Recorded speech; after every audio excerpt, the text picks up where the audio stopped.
రాజకీయాల్లో పెను మార్పులకు దారి తీసినటువంటి ఢిల్లీ లిక్కర్ కేసులో మరో 2 రోజుల్లో ఏ పరిణామాలు చోటు చేసుకోబోతున్నాయి? మాజీ ముఖ్యమంత్రి కె చంద్రశేఖరరావు కూతురు ఎమ్మెల్సీ కల్వకుంట్ల కవిత ఈ కేసులో తిహార్ జైల్లో ఉన్న విషయం తెలిసిందే. ఈ మేరకు మార్చి 15 వరకు ఆమెకు జ్యుడిషియల్ రిమాండ్ కొనసాగుతున్న తరుణంలో మార్చి 15న రౌస్ అవెన్యూ కోర్టులో బెయిల్ దొరుకుతుందా లేదా రెగ్యులర్ కోర్టులోనైనా ఆమె బెయిల్ దొరుకుతుందా, కవితకు ఏమైనా ఊరట లభిస్తుందా అనే అంశం రాష్ట్ర ప్రజల్లో ఆసక్తిగా కనిపిస్తుంది. ఈ మేరకు బీఆర్ఎస్ పార్టీ మాత్రం ఈ అంశంతో తీవ్ర కలవరంతో ఉన్నట్టుగా స్పష్టంగా కనిపిస్తూ ఉంది. నిజానికి దేశవ్యాప్తంగా prevention of money laundering act case కింద అనేక రాజకీయ పార్టీల్లో మంత్రులు కావచ్చు, ముఖ్యమంత్రులు, ఎమ్మెల్యేలు ఈ మేరకు విచారణ ఎదుర్కొంటున్నారు. కొంతమంది జైల్లో ఉన్నటువంటి పరిస్థితి కనిపిస్తూ ఉంది. ఈ మేరకు అదే స్థాయిలో బీఆర్ఎస్ పార్టీ సైతం ఈడీ దాడులను అట్లాగే సిబిఐ దాడులను తీవ్రంగా ఖండించిన విషయం మనం చూసినాం. ఇందులో మనీ లాండరింగ్ కాదు, పొలిటికల్ లాండరింగ్ కేసు అంటూ కూడా బీఆర్ఎస్ పార్టీ నాయకులు దీన్ని వ్యాఖ్యానించారు. అయితే కవిత విషయంలో మాత్రం ఈడీ మాత్రం చాలా ఖచ్చితంగా ఆధారాలతో సహా కోర్టు ముందు ఉంచిందనేటువంటిది ప్రచారం జరుగుతూ ఉంది. ఈ మేరకు అలాంటి పరిస్థితుల్లో కవితకు బెయిల్ దొరికే అవకాశం ఉందా, బెయిల్ దొరుకుతుందా లేదా, బీఆర్ఎస్ పార్టీ భవితవ్యం లిక్కర్ కేసుతో మరింత అగమ్య గోచరంగా తయారవుతుందా అనేటువంటిది మరి ఆసక్తిగా రాజకీయాలను కుదిపేస్తున్నటువంటి అంశం నిజానికి. ఈ మేరకు కేసీఆర్ ఈ విషయంలో ఇప్పటికీ తన వైఖరిని స్పష్టం చేయకపోయినప్పటికీ కూడా మాజీ మంత్రి కల్వకుంట్ల తారక రామారావు కావచ్చు, మాజీ మంత్రి హరీష్ రావు ఈ విషయంలో కొంత చొరవ తీసుకున్నట్టుగా కనిపిస్తూ ఉంది. అయితే ఢిల్లీ లిక్కర్ కేసు వ్యవహారంలో కనుక చూసినట్లయితే భారతదేశంలో ఈడీ అసలు ఎట్లా వ్యవహరించబోతుంది, prevention of money laundering act కేసులో అరెస్ట్ అయిన వాళ్లకు బెయిల్ దొరికే అవకాశం ఉంటుందా లేదా, కవిత మరి ఎన్ని రోజుల పాటు జైల్లో ఉండే అవకాశం ఉంది అనేటువంటిది తెలంగాణ ప్రజలు తెలుసుకోవాలనేటువంటి ఒక ఉత్సాహాన్ని చూపుతా ఉన్నారు. నిజానికి ఢిల్లీ లిక్కర్ కేసులో ఇప్పటికే ఢిల్లీకి సంబంధించినటువంటి ఉప ముఖ్యమంత్రి మనీష్ సిసోడియా గత ఏడాది అరెస్ట్ అయ్యి ఇప్పటికీ బెయిల్ దొరకలేని పరిస్థితి మనం చూస్తా ఉన్నాం.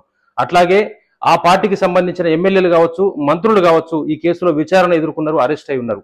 అట్లాగే వీటితో పాటుగా పీడిఎస్ కేసులో కావచ్చు, తర్వాత మిగతా అనేక కేసుల్లో ఇటు వెస్ట్ బెంగాల్కు సంబంధించిన మంత్రి కానీ, పంజాబ్కు సంబంధించినటువంటి మంత్రులు కావచ్చు, అట్లాగే రాజస్థాన్కు సంబంధించిన ఒక పిసిసి ప్రెసిడెంట్ కూడా పిఎంఎల్ఏ యాక్ట్లో మరి విచారణ ఎదుర్కొంటున్నటువంటి పరిస్థితి ఉంది. ఈ మేరకు 14 రాజకీయ పార్టీలతో కూడినటువంటి కాంగ్రెస్ పార్టీ 14 రాజకీయ పార్టీలతో కలుపుకొని మరి సుప్రీంకోర్టును ఆశ్రయించి మరి ప్రివెన్షన్ ఆఫ్ మనీ లాండరింగ్ యాక్ట్ను ఈడీ దుర్వినియోగపరుస్తుంది, దీనిపైన రాజకీయ పార్టీలను వేధించేందుకు భారతీయ జనతా పార్టీ వాడుతుంది అనేటువంటి ఆరోపణలతోటి సుప్రీంకోర్టును ఆశ్రయించిన విషయం కూడా మనం గతంలో చూసినాం. ఈ మేరకు సుప్రీంకోర్టు కూడా ఆ విషయంలో మరి పిటిషన్ వేసుకునేందుకు కాంగ్రెస్ పార్టీకి కానీ మిగతా 14 రాజకీయ పార్టీలకు అనుమతించిన విషయం కూడా మనం చూస్తున్నాం.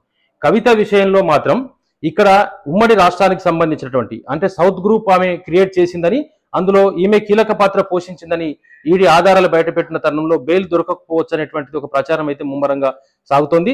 అందుకు శరత్ చంద్రారెడ్డిని రాష్ట్రానికి సంబంధించిన ఉమ్మడి రాష్ట్రానికి సంబంధించిన శరత్ చంద్రారెడ్డిని ఢిల్లీలో లిక్కర్ వ్యాపారం చేయలేవు, అట్లాగే తెలంగాణలో కూడా వ్యాపారం సాగనివ్వనని కవిత బెదిరించినట్టుగా, అట్లాగే ఒక ల్యాండ్కు సంబంధించిన అంశంలో మరి నగదు ముట్టజెప్పినట్టుగా కూడా ఆధారాలను సమర్పించినట్టుగా కనిపిస్తా ఉంది.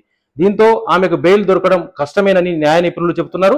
మరోవైపు మరిన్ని రోజుల పాటు విచారణ పేరుతో కవిత మరి జ్యుడిషియల్ రిమాండ్ లో ఉండే అవకాశం ఉందంటున్నారు. అట్లాగే ఈ కేజ్రీవాల్ సైతం జైల్లో ఉన్న పరిస్థితుల్లో ఆయన పిన్ పాయింట్ గా ఆయనను ఈడీ మరి కోర్టుకు చూపించింది. దీంతో కేజ్రీవాల్ తో పాటుగా కవిత మరిన్ని రోజుల పాటు జైలు జీవితం గడిపే అవకాశం ఉందా అనేటువంటి సందేహాలు అయితే వ్యక్తం అవుతా ఉన్నాయి. అంటే దాదాపుగా ఇప్పటికిప్పుడు ఆమెకు బెయిల్ రావకపోవచ్చు అనేటువంటిదే ఢిల్లీకి సంబంధించినటువంటి వివిధ వర్గాలు స్పష్టం చేస్తా ఉన్నాయి. దీంతో పార్లమెంట్ ఎన్నికలు సమీపిస్తున్న తరుణంలో ఇప్పుడు నామినేషన్ కొద్ది రోజుల్లో నామినేషన్ల పర్వం కొనసాగుతా ఉంది. ఈ పరిణామాలు బీఆర్ఎస్ పార్టీకి రాష్ట్రంలో ఎన్నికలపై తీవ్రంగా ప్రభావం చూపడం మాత్రం ఖాయంగా కనిపిస్తా ఉంది.